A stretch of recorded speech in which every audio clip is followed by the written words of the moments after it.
આ ધન હવે આ ધન વીજબળ વધતો ગયો છે, એને કારણે વિદ્યુત ક્ષેત્ર ઉત્પન્ન થયું, અને વિદ્યુત ક્ષેત્ર ઉત્પન્ન થાય એટલે વિદ્યુત બળ લાગે. એ વિદ્યુત બળ ક્યાં લાગે? વિરુદ્ધ દિશામાં. એટલે વિદ્યુત બળ બે બળો લાગે. પણ જો Fn અવિદ્યુતીય બળ વધુ હશે કોના કરતા? વિદ્યુત બળ કરતા. તો સ્વાભાવિક છે આ ધન વીજબળ હજી પણ આના પર જમા થશે. એક સમય એવો થશે કે આના પર ધન અને ઋણ એટલા બધા આવી જશે કે વિદ્યુત ક્ષેત્ર પ્રબળ થાય. એટલે જો મેં અહીં લખ્યું વીજબળ બંને ધ્રુવો પર વધે એટલે વિદ્યુત ક્ષેત્ર વધે એટલે Fe વધે. ધીમે ધીમે ધીમે Fe વધતું જાય.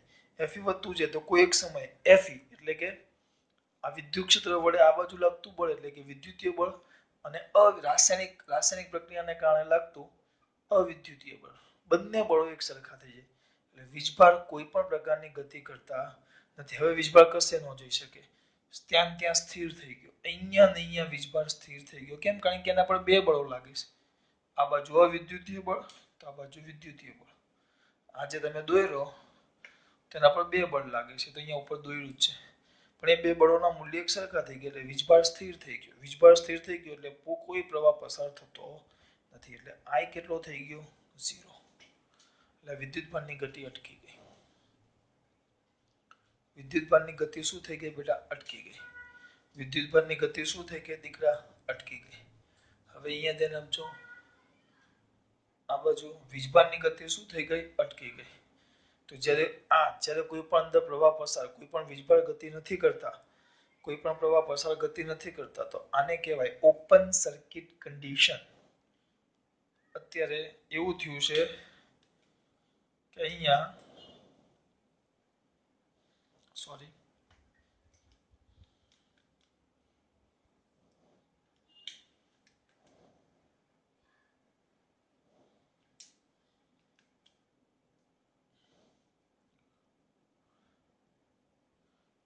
પ્લસ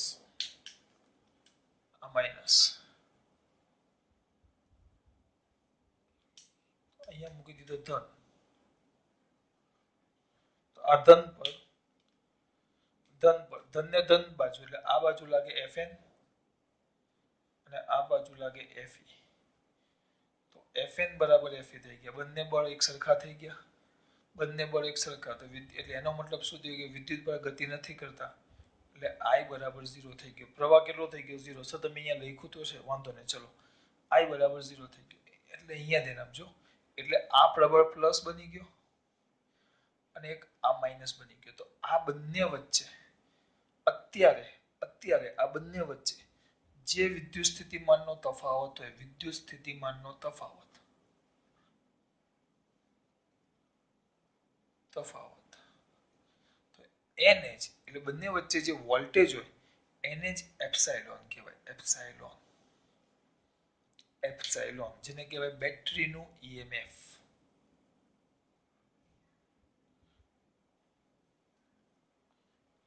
બેટરીનું EMF આને જ કહેવાય બેટરીનું EMF. સમજો આ છે બેટરીનું EMF.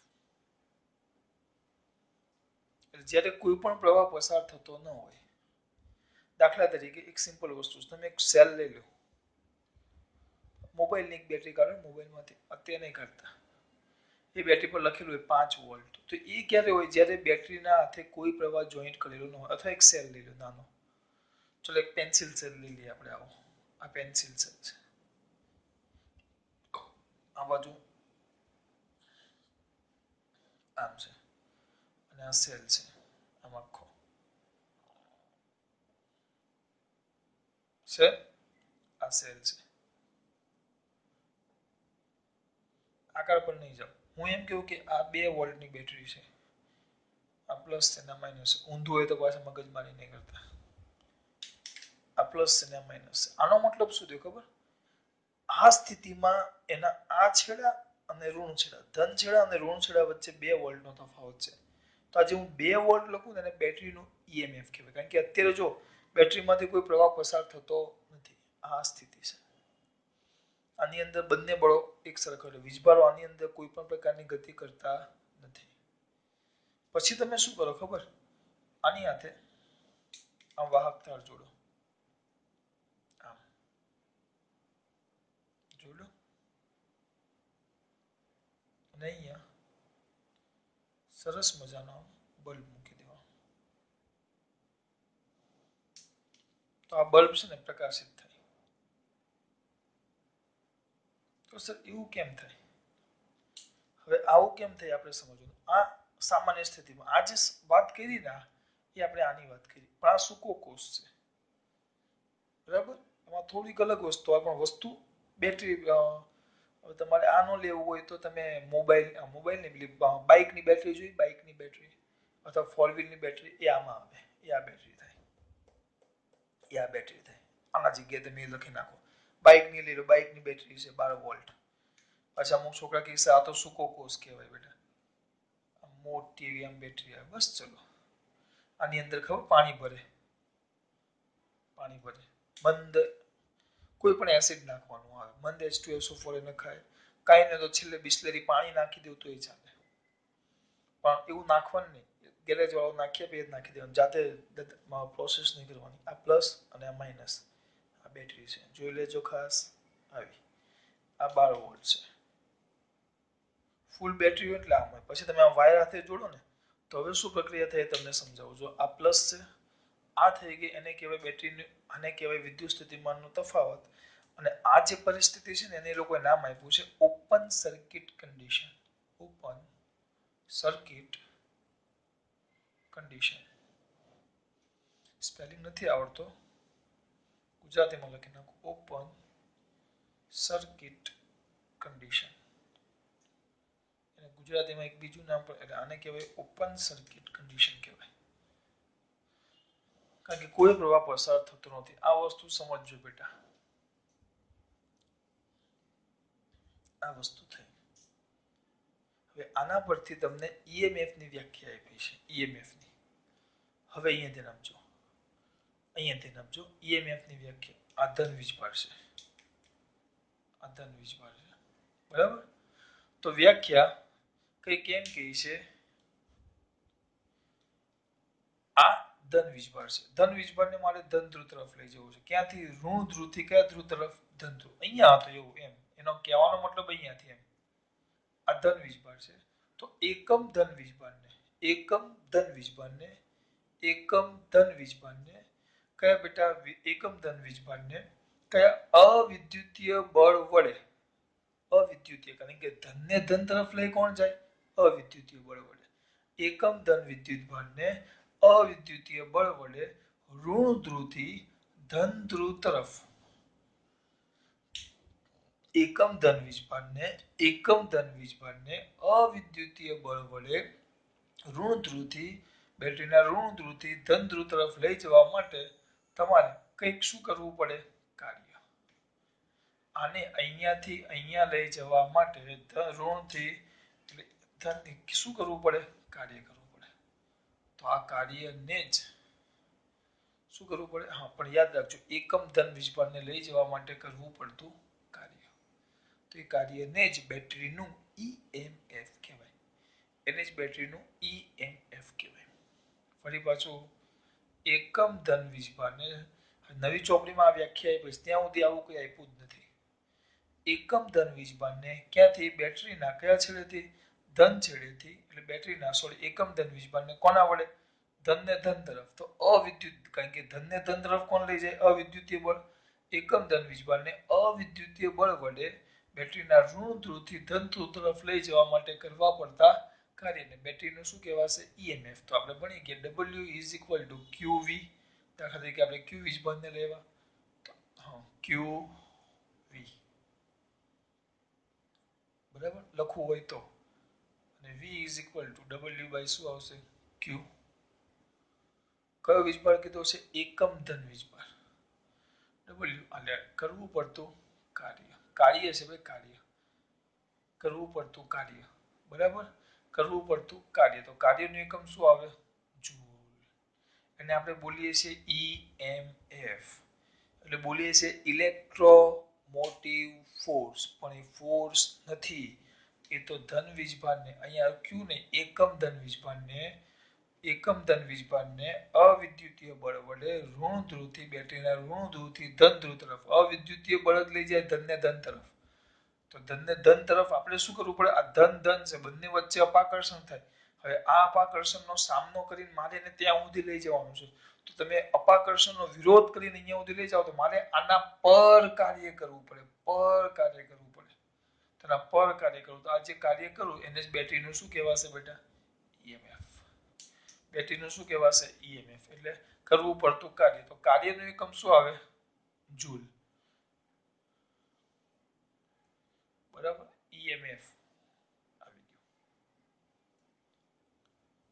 એટલે એને કહેવાય ઈએમએફ, ઇલેક્ટ્રોમોટિવ ફોર્સ. પણ ધ્યાન રાખજો, ઇલેક્ટ્રોમોટિવ ફોર્સ બોલું છું પણ એ કોઈ બળ નથી, એવું ચોપડીમાં આપ્યું છે. એવું કોઈ બળ નથી. હવે અહીંયા જો તો W is equal to Q, તો V is equal to W by Q. તો W એટલે જૂલ અને Q એટલે કુલમ. કુલમ પણ જૂલ પર કુલમ ને એ લોકોએ નામ આપ્યું, એને જ નામ આપ્યું વોલ્ટ. બહુ મસ્ત વસ્તુ છે બેટા. ખબર પડી તમને પહેલા? સર આવું કેમ બેટા? આ તો રાસાયણિક પ્રક્રિયા છે. અને ચલો તમને એક ઉદાહરણ હું આપી દેવા. એવું કેમ થાય એમ નહીં પૂછવાનું બેટા, કારણ કે આમાં શું થાય એ રીતે એ લોકો ધ્રુવો મૂકે છે. કે ગમે તે ધ્રુવો મૂકવાથી આમ ન થાય. તમે કોઈ પ્રયોગ કર્યો હશે, દાખલા તરીકે તમે જોયો હશે પેલા સ્કૂલમાં સાયન્સ ફેર હોય, વિજ્ઞાન મેળો, એટલે બટાકાના અંદર, બે બટાકાની અંદર પેલી પ્લેટો મૂકીને પછી એક નાનું એવું બલ્બ એલઈડી ચાલુ કરે. તે કેમ એવું થાય? કારણ કે સ્વાભાવિક છે, લીંબુના અંદર મૂકો તો પણ થાય, અંદર એસિડ હોય એટલે એક પ્રકારનું રસાયણ થઈ ગયું.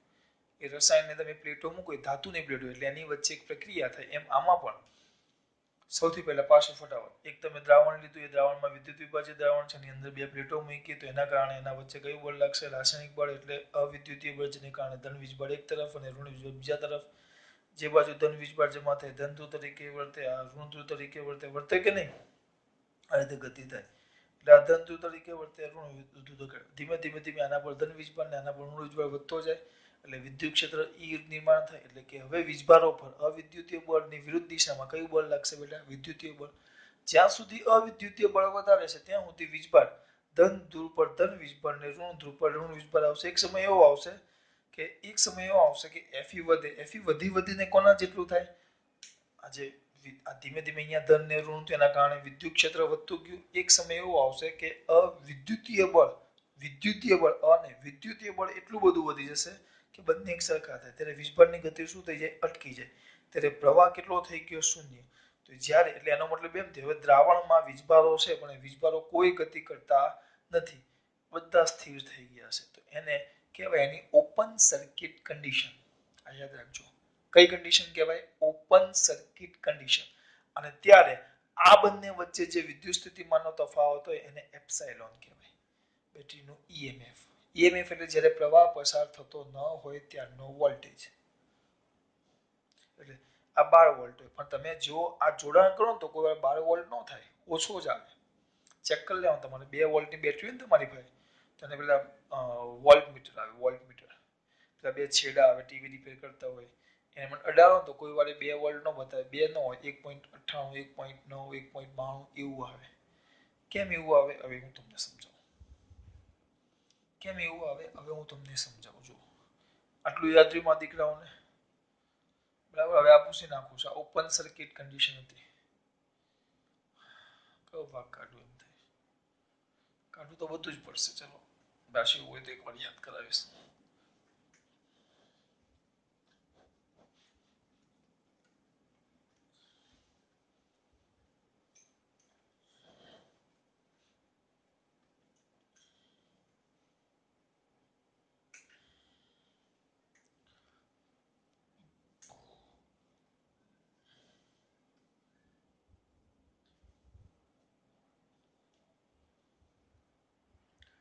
જોજો હવે અહીંયા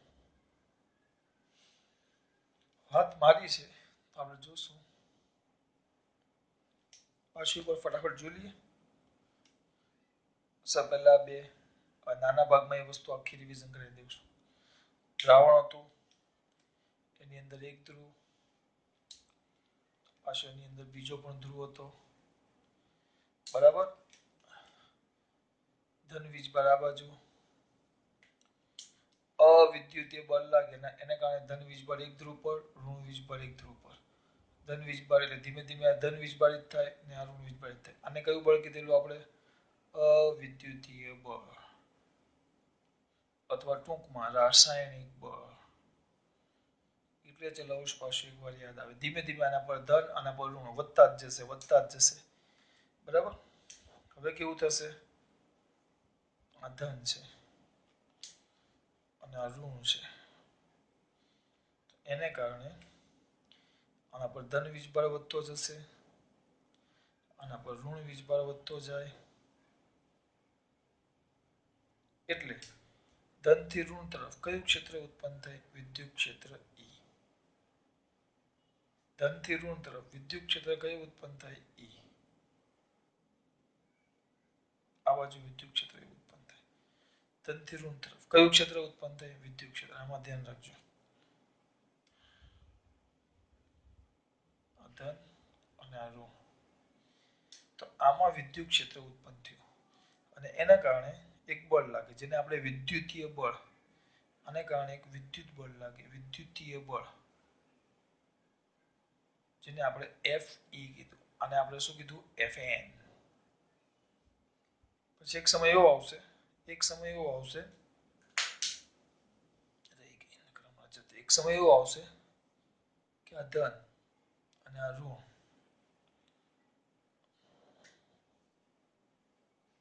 આ ઋણ, તો આ બાજુ બધા ધન આવી જશે અને આ બાજુ બધા જ ઋણ આવી જશે.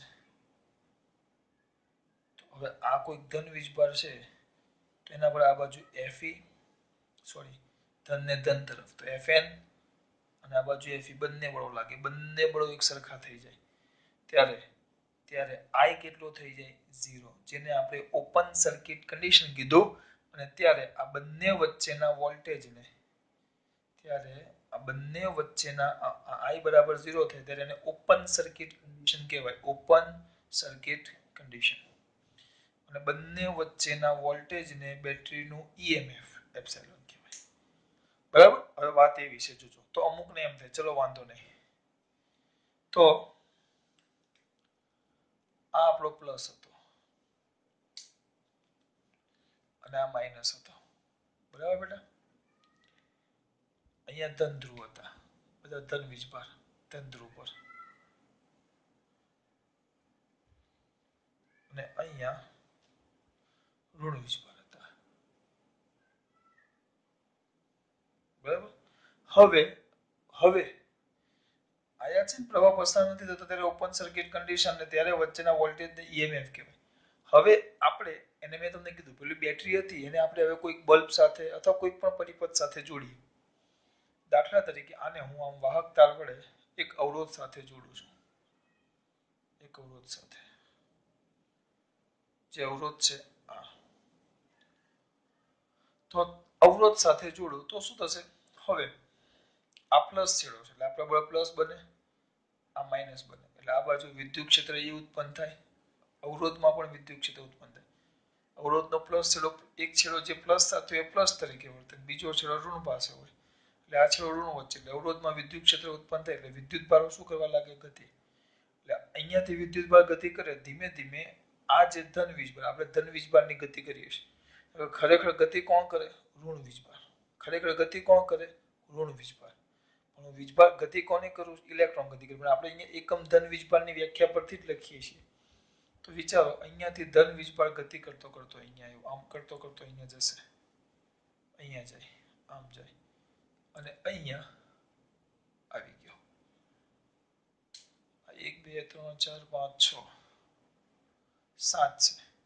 1 2 3 4 5 6 7 8. એક ઓછો કરી દો, બે બાજુ સરખા. 2 3 4 5 6 7. 1 2 3 4 5 6 4 5 6 7. આમ છે જો. તો ધીમે ધીમે જેવો વાહક તાર જોડું તો આ ધન વીજભાર ગતિ કરતા કરતા અહીંયા સુધી પહોંચે. તો અમુક તજજ્ઞ એમ કે સર મૂર્ખા છે, આ ધન વીજભાર ડાયરેક્ટ કૂદીને આમ ન આવતા રે સામે, સીધા દ્રાવણમાંથી પસાર થઈને સામે ન ચાલ્યા જવાય? સીધા ધન વીજભારને કૂદીને આ બાજુ ઋણ વીજભાર પર ન ચાલ્યા જવાય? કેમ આખો આમ વાહક તારમાંથી ફરીને જાય છે? ન જવાય. કેમ ન જવાય? હવે સમજાવું. આની વચ્ચે યાદ કરો, આ ધન વીજભાર, અહીંયાનો ધન વીજભાર આમ જવા જાય તો ધન વીજભાર વચ્ચે બે બળ લાગે. એક જ બળ નથી લાગતું, બે. બીજું હતું Fn, જેને તમે કહેતા અવિદ્યુતીય બળ. અવિદ્યુતીય બળ ધનને કઈ બાજુ રાખે? ધન તરફ. અને ઋણને કઈ બાજુ રાખે? ઋણ તરફ. એટલે આને આ બાજુ નો આવવા દે ને આને આ બાજુ નો આવવા દે. એટલે એનો મતલબ એમ થયો, આ પેલા જેવું થઈ ગયું. આ છે બોયઝ હોસ્ટેલ, આ છે ગર્લ્સ હોસ્ટેલ. બોયઝ ને સ્વાભાવિક છે, બોયઝ હોસ્ટેલ અને ગર્લ્સ હોસ્ટેલ સામસામે હોય તો આ બોયઝ સર તો ડાયરેક્ટ અમુક ને એમ નથી કૂદીને સીધા સામે ચાલે છે મળવા બેનપણીને. એમ ન જઈ શકે. કેમ? કારણ કે અહીંયા વોચમેન બેઠો હોય જે ધ્યાન રાખતો હોય. આપણા માટે આ વોચમેન કોણ? Fn, અવિદ્યુતીય બળ. અવિદ્યુતીય બળ ધનને કઈ બાજુ બળ લગાડે? ધન તરફ. છોકરાને છોકરા હોસ્ટેલમાં કાઢે, છોકરીને છોકરીઓની હોસ્ટેલમાં કાઢે. એટલે કોઈ વાર વોચમેન છે ત્યાં સુધી તમે આ બાજુ જઈ શકો નહીં. એટલે આ બાજુ કોઈ હિસાબે જઈ શકે નહીં. એટલે પણ છોકરા કોઈ વાર નિરાશ ન થાય, પોઝિટિવ થિંકિંગ વાળા આ બાજુ જાય જ નહીં, કોઈ વાર ન જાય. જેવું એમને થાય કે ચલો હવે થોડીક આપણને ટાઈમ મળ્યો છે, તરત જ અહીંયાથી ન થાય, આખા જો આખું આ પાછળ આ અવરોધ સાથે મેં વાહકતા વડે જોડ્યું છું. એટલે આમ કૂદીને આમ સીધા સામે ગેટથી ન જવાય, આમ ફરીને જંગલોમાંથી ફરી આમ આમ ગમે ત્યાંથી કૂદી પાછળ એની બેનપણી મળવા ગર્લ્સ હોસ્ટેલમાં આવે. ટૂંકમાં આ વાહકતામાંથી પસાર થઈ એ અહીંયા સુધી આવે. હવે સમજો, બહુ મસ્ત વસ્તુ છે સમજવાનું. આપણે આ કેવી રીતે પ્રોસેસ થાય તમને સમજાવું. ચલો, આ ઋણ વીજભાર, આ ઋણ ને આ ધન. સમજો, આ ધન અને આ ઋણ. ચલો, અવિદ્યુતીય બળ આ ધન વીજભાર છે, યાદ છે વ્યાખ્યા પ્રમાણે. અવિદ્યુતીય બળ એટલે કે રાસાયણિક બળ. આના પર બળ લગાડી એ ધન વીજભારને અહીંયા લાવ્યો, અહીંયાથી ખેંચીને અહીંયા લાવ્યો. શરૂઆતમાં ધન વીજભારને અહીંયાથી ખેંચીને અહીંયા લાવ્યો એટલે અહીંયા ધન વીજભાર આવી ગયો. ધન વીજભાર પર કાર્ય થયું એટલે આની પાસે ઉર્જા આવી. આપણે ભણી ગયા, જેના પર કાર્ય થાય એના પાસે ઉર્જા આવે. હવે મેં વાહક તાર વડે જોડ્યું, વાહક તાર વડે જોડું તો અમુકને એમ થાય ચલો વાહક તાર વડે જોડું તો હવે આ ધન વીજભાર, હવે આ ધન વીજભારને એની બેનપણી પાસે જવાની ઈચ્છા છે બોય ગર્લ્સ હોસ્ટેલમાં, પણ જઈ શકે નહીં કારણ કે અહીંયા આપણો કોણ બેસેલો છે? વોચમેન. વોચમેન એટલે મારા દીકરાઓને યાદ આવવું જોઈએ, વોચમેન એટલે કોણ? વોચમેન એટલે કોણ? અવિદ્યુતીય બળ. કઈ ખબર પડે છે? રાસાયણિક બળ. એટલે આમ ન જઈ શકે, રાસાયણિક બળ એને આ બાજુ લાવી દીધું. હવે તો એ આ ધન વીજભાર ગતિ કરતો અહીંયાથી જશે, અવરોધમાંથી પસાર થાય, પાછો અહીંયા આવે એટલે પાછી એની ઉર્જા કેટલી થઈ ગઈ? 0. અહીંયા આવે એટલે એની ઉર્જા 0 થઈ જાય. એની ઉર્જા પાછી અહીંયા આવે એટલે શૂન્ય, કમ્પ્લીટ શૂન્ય થઈ જાય. અમુકને એમ થાય સર એવું થોડું કે શૂન્ય થાય. ચલો વિચારો કે અહીંયા એની પાસે ઉર્જા 10 જૂલ છે, તો સર અહીંયા થોડીક તો વધતી હશે ને, આ 10 જૂલ છે. ચલો રાઉન્ડ મારી, આખો મરીને પાછો રાઉન્ડ મારીને અહીંયા આવે. ચલો વિચારો કે 3 જૂલ વધી. પાછો અવિદ્યુતીય બળ આને અહીંયા લાવે તો પાછી 10 જૂલ અહીંયા એના પર કાર્ય થાય એટલે 10 જૂલ મળે એટલે 13 જૂલ થઈ. પાછું વપરાય 7, કારણ કે આ ચક્કર મારવામાં કેટલું વપરાય છે? 7 જૂલ. તો 13 માંથી 7 જાય તો કેટલા જૂલ વધે? 6 જૂલ. ખબર પડે છે? પાછું અહીંયા 10 મળે તો 16 જૂલ, અહીંયા 9 જૂલ કારણ કે 7 જૂલ વપરાશે. એમ દરેક ચક્કર દરમિયાન ઉર્જા વધતી જાય. તો આ તો ઉર્જા સંરક્ષણના નિયમનું શું થઈ ગયું? ઉલ્લંઘન, જે શક્ય નથી. એટલે અહીંયાથી પાછો અહીંયા આવે એટલે ઉર્જા 0 થાય. બરાબર? ચલો સર, બરાબર. ચક્કર કેવી રીતે આ પૂરું થાય? અહીંયા સુધી આવી ગયો. હવે અહીંયાથી અહીંયા થોડો જાય. હવે જો સમજજો, બહુ મસ્ત વસ્તુ છે. હવે કેવું હતું જો, આ કેટલા છે મેં તમને એટલે આ વીજભાર એક સરખા લીધા. આ 7 ધન ને 7 ઋણ, 7 ધન ને 7 ઋણ હોય ત્યારે આ એક ધન વીજભાર છે. સમજો, 7 રૂમો હતી, 7 રૂમો પેક છે. બરાબર? એટલે હવે આના પર બે બળ લાગે. કયા બે બળ લાગે? આ બાજુ લાગશે Fn રાસાયણિક બળ, Fe વિદ્યુતીય બળ. પણ એટલે એ ભાઈ ત્યાં સ્થિર છે, કોઈ ગતિ કરતા નથી. એટલે આ આપણી થઈ ગઈ ઓપન સર્કિટ કન્ડિશન. કોઈ ગતિ થતી નથી એટલે ઓપન સર્કિટ કન્ડિશન. જો ધ્યાન આપજો, ઓપન સર્કિટ કન્ડિશન. અત્યારે બધા ગોઠવાઈ ગયા, પૂરું, વાર્તા પૂરી. બે હોસ્ટેલ ફૂલ થઈ ગઈ. બરાબર? હવે આમાંથી એક ધન વીજભાર, આ ધન વીજભાર ગતિ કરતો ચાલ્યો. આ જે ધન વીજભાર હતો એ ગતિ કરતો ચાલ્યો. જેવી આ વાહક તાર વડે જોડવું એટલે, કારણ કે આમ સામે જવાની તો તાકાત છે ને, Fe એને જવા જ નહીં દેશે. વોચમેન એટલે કે અવિદ્યુતીય બળ એટલે કે રાસાયણિક બળ સામે ન જવા દે, કારણ કે રાસાયણિક બળ તો ધનને ધન તરફ લઈ જાય. એટલે હવે પાછળના રસ્તેથી ગતિ કરતો કરતો કરતો કરતો કરતો કરતો ધન વીજભાર અહીંયા આવી ગયો. જેવો ધન વીજભાર આવે તો આ ઋણ સાથે ધન વીજભાર જોડાઈ ગયો. તો જેવો ઋણ સાથે ધન વીજભાર જોડાઈ ગયો એટલે અહીંયા જેવો એક ધન વીજભાર આવે એ ઋણ સાથે જોડાય એટલે આના પરનો તટસ્થ થઈ ગયો. એટલે એક ઋણ વીજભાર પણ કેવો થઈ ગયો બેટા? ઓછો. એટલે અહીંયા એક ધન વીજભાર ઘટી ગયો, જો સમજજો આ ગતિને કારણે. અને એક ઋણ વીજભાર ઘટી ગયો એટલે વીજભાર ઘટ્યા. વીજભાર ઘટ્યા એટલે કે આ Fe નબળું પડે, કારણ કે અહીંયાથી ધન વીજભાર આમ ગયા જો Fe નબળું પડે.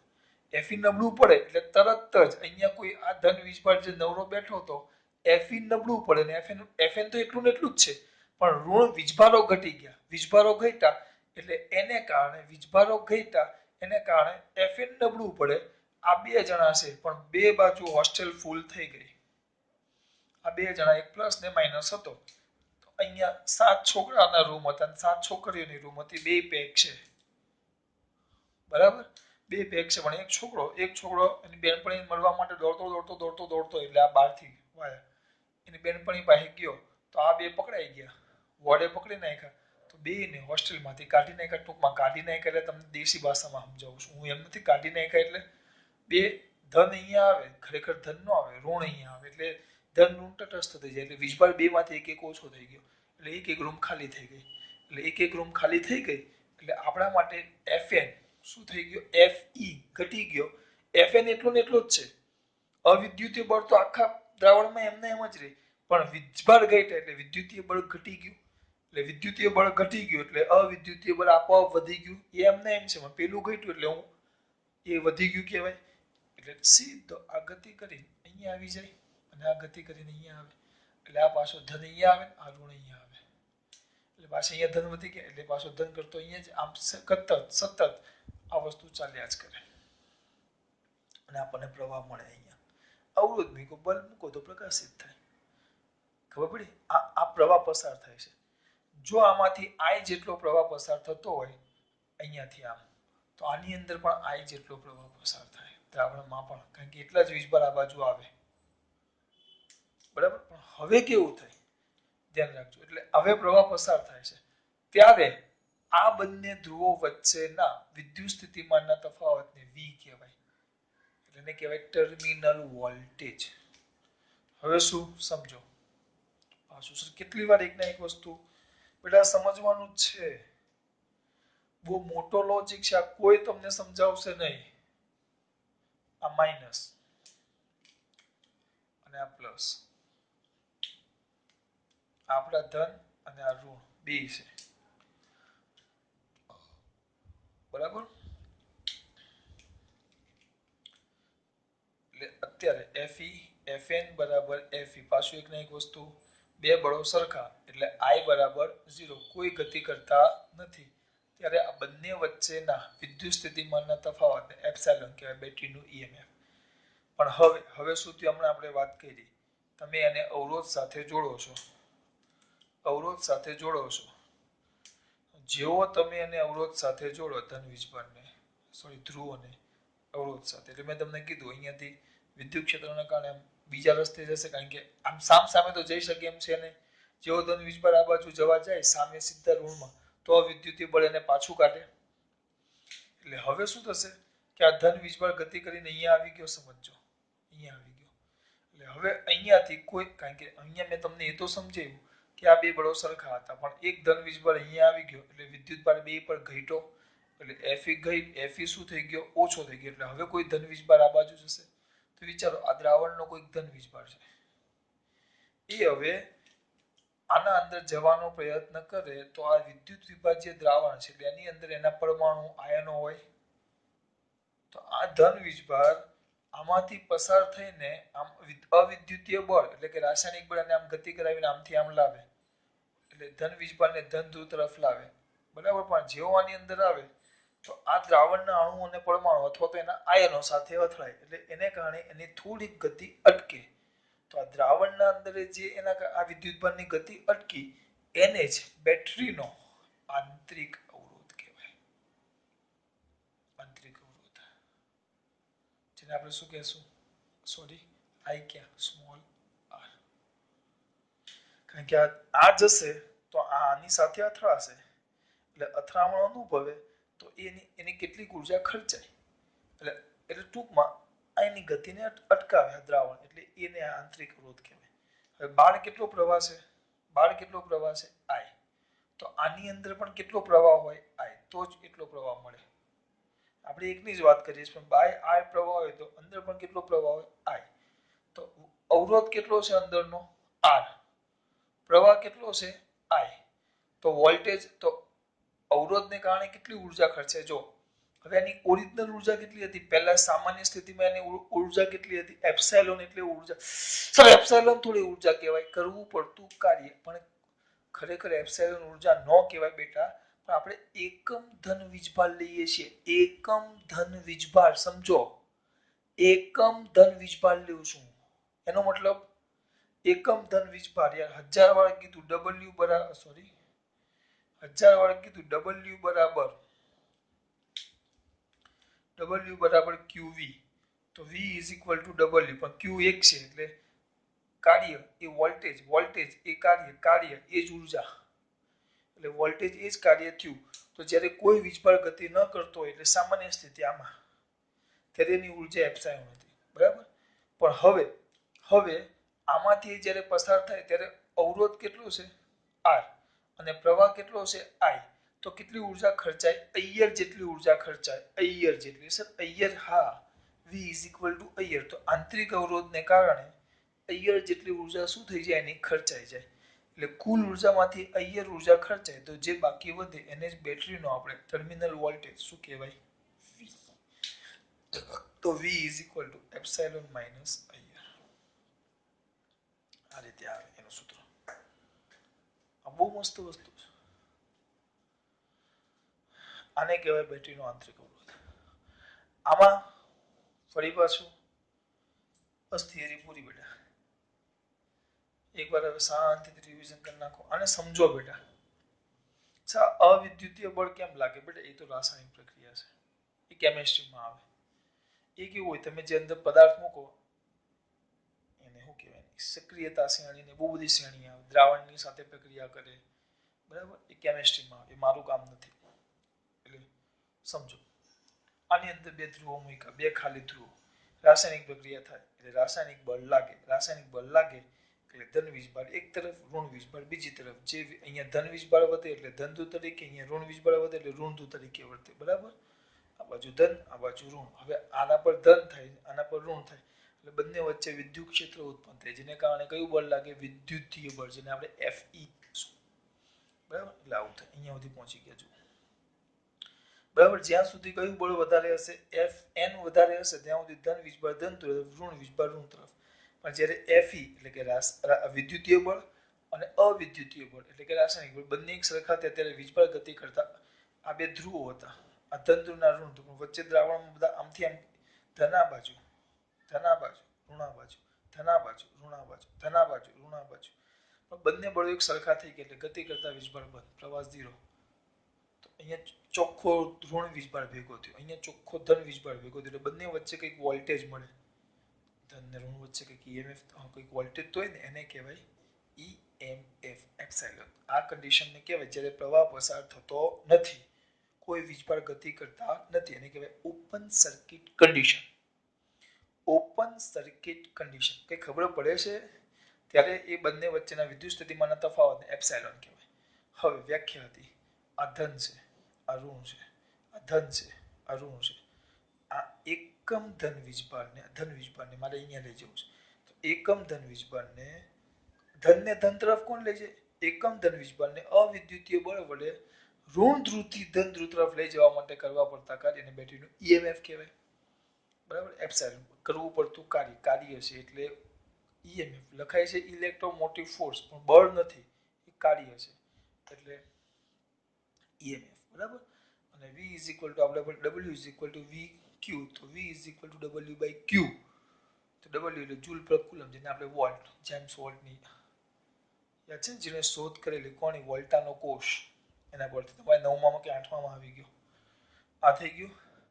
હવે અત્યારે સ્થિર છે, હવે જેવો અવરોધ સાથે જોડું તો આ ધન સીધો સામે જવાનો પ્રયત્ન કરે પણ જઈ ન શકે, કારણ કે વચ્ચે કયું બળ છે? અવિદ્યુતીય બળ. એટલે આમ ફરીને અવરોધમાંથી પસાર થઈને અહીંયા સુધી પહોંચે. અહીંયા સુધી પહોંચે ત્યારે એની ઉર્જા 0 જોઈએ. સર 0 ન હોય તો દરેક ચક્ર દરમિયાન કઈક ઉર્જા વધે તો ઉર્જા વધતી જાય તો આ તો ઉર્જાનું નિર્માણ થયું, જે ખરેખર શક્ય નથી. એટલે અહીંયા આવે એટલે ઉર્જા 0 જ થઈ જાય. એટલે મેં તમને સમજાવ્યું, જો એક ધન વીજભાર અહીંયા આવે એટલે અહીંયાથી ધન ઘટ્યો, અને ધન વીજભાર ઋણ પાસે આવે એટલે અહીંયાથી ઋણ ઘટ્યો.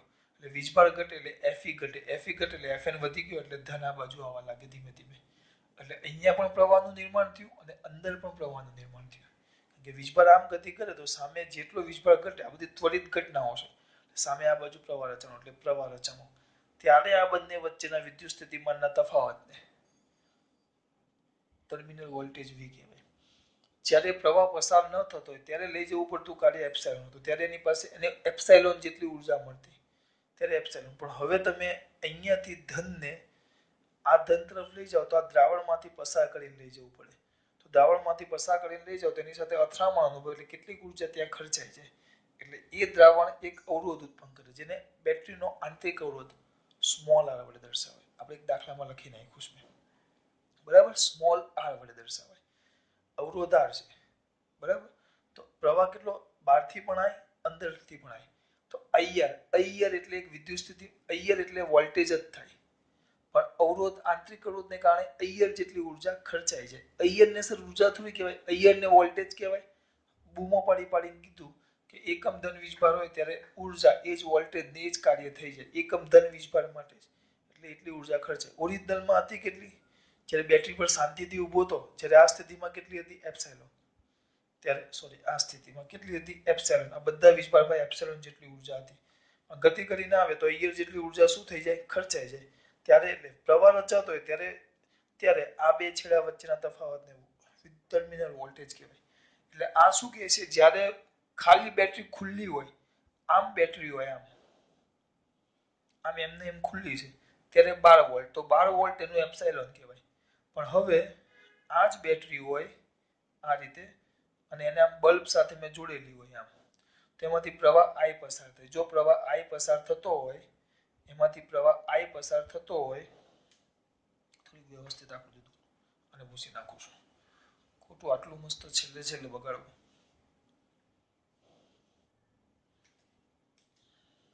આ પ્લસ છે, આ પ્લસ ને આ માઇનસ. અત્યારે આ બે છેડા વચ્ચે 12 વોલ્ટ છે, કોઈ વિદ્યુત ભાર નથી. હવે આ જ બેટરી છે, પ્લસ અને માઇનસ, પણ એને